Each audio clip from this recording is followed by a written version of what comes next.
Bismillahirrahmanirrahim. Apa itu lipid? Lipid adalah lemak dan senyawa organik yang memiliki sifat seperti lemak. Kemudian berbeda dengan karbohidrat dan protein yang memiliki rumus struktur serupa.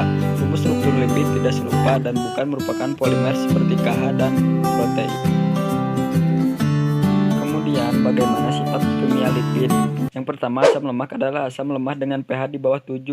Yang kedua, asam lemak sedikit larut dalam air. Ketika terlarut dalam air akan mengalami ionisasi dan melepaskan ion H+.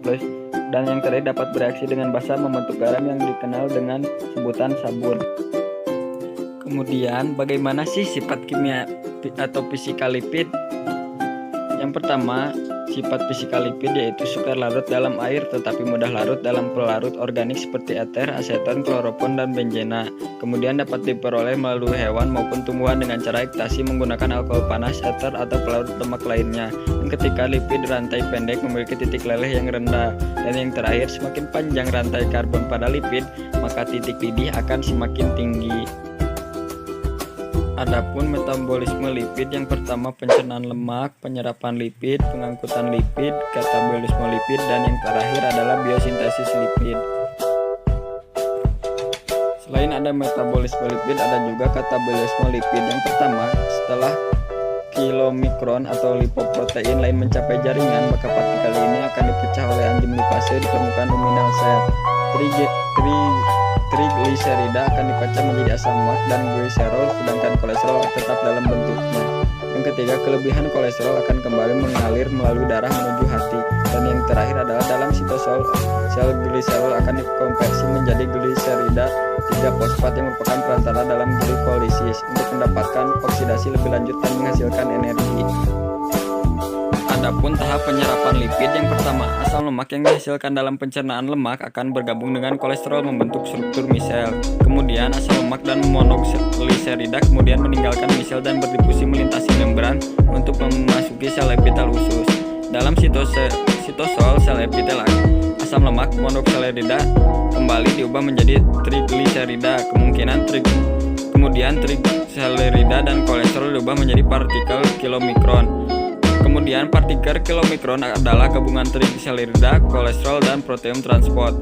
Dan yang terakhir, partikel kilomikron akan melakukan perjalanan melalui aliran darah memasuki jaringan adipose dan jaringan lainnya dalam tubuh. Kemudian ada pengangkutan lipid. Karena sifat lipid yang hidrofobik, maka pengangkutannya dalam darah memerlukan protein transport khusus yang dikenal sebagai lipoprotein. Trigliserida umumnya diangkut oleh lipoprotein densitas sangat rendah, dan yang kemudian kolesterol diangkut oleh lipoprotein densitas rendah. Adapun penggolongan lipid, yang pertama yaitu lemak, lilin, fosfolipid, sphingolipid, terpen, dan yang terakhir yaitu steroid. Yang pertama ada lemak. Apa sih itu lemak? Lemak adalah gliserol dan semua ester asam lemak. Dapat dilihat oleh kawan-kawan semua di gambar. Itu adalah ikatan rumus kimia lemak dan reaksi sintesis ester asam pada lemak. Kemudian asam dibagi dua menjadi asam lemak jenuh dan asam lemak tak jenuh. Kawan-kawan dapat lihat pada gambar yang pertama adalah asam lemak jenuh beserta contohnya. Nah, itu adalah struktur kimia asam lemak jenuh. Selanjutnya ada asam lemak tak jenuh. Kawan-kawan dapat dilihat ada contoh asam lemak tak jenuh beserta struktur kimianya dalam gambar atau tabel pada PowerPoint layar ini. Kemudian selain ada lemak, ada juga lilin. Lilin dalam hal ini wax merupakan ester asam lemak dengan monohidroksi alkohol yang mempunyai rantai karbon panjang antara 14-34 atom karbon. Lilin diperoleh dari lebah madu, paus, lumba-lumba. Lilin lebah dikeluarkan oleh lebah madu untuk membentuk sarang tempat menyimpannya madu.